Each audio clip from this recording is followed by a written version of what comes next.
President Donald Trump has declared a national emergency to protect U.S. computer networks from foreign adversaries.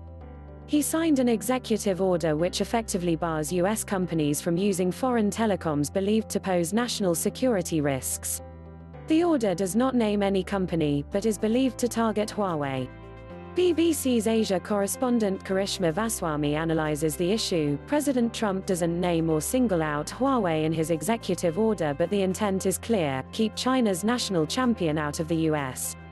What's more, this comes against the backdrop of an escalating trade war, and will no doubt inflame tensions between the two countries.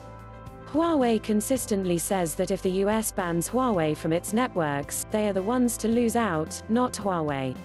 That's true. Even without the US market, Huawei is likely to control 40 to 60% of the networks around the world, industry analysts say. But what may hurt Huawei more is the US decision to put them on the Entity List, effectively banning American suppliers from selling to the firm. Huawei may not need the US market, but it certainly needs the key components that it gets from the US. Her analysis ends here.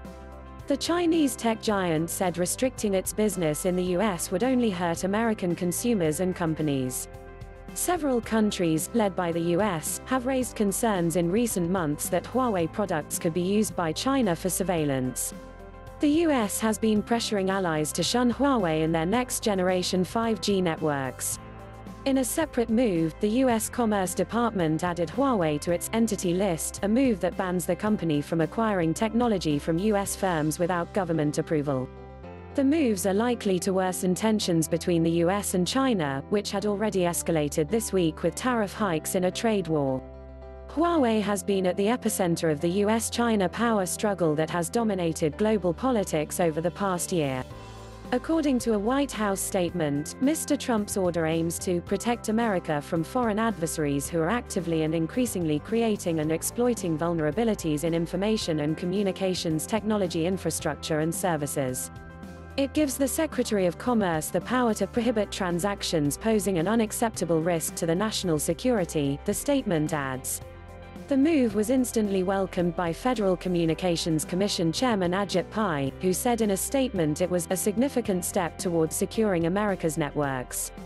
The U.S. had already restricted federal agencies from using Huawei products and has encouraged allies to shun them, while Australia and New Zealand have both blocked the use of Huawei gear in next-generation 5G mobile networks. Huawei has said its work does not pose any threats and says it is independent from the Chinese government. In a statement issued on Thursday, the company said, restricting Huawei from doing business in the US will not make the US more secure or stronger. Instead, this will only serve to limit the US to inferior yet more expensive alternatives, leaving the US lagging behind in 5G deployment, and eventually harming the interests of US companies and consumers.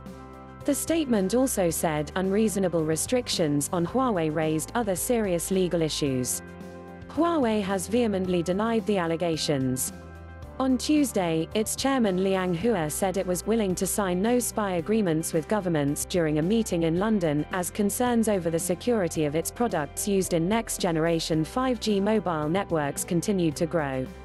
The US president has complained about China's trading practices since before he took office in 2016. The US more than doubled tariffs on $200 billion £154.9 billion of Chinese goods on Friday, and China retaliated with its own tariff hikes on US products. This escalated the situation, which only recently seemed to be nearing a conclusion.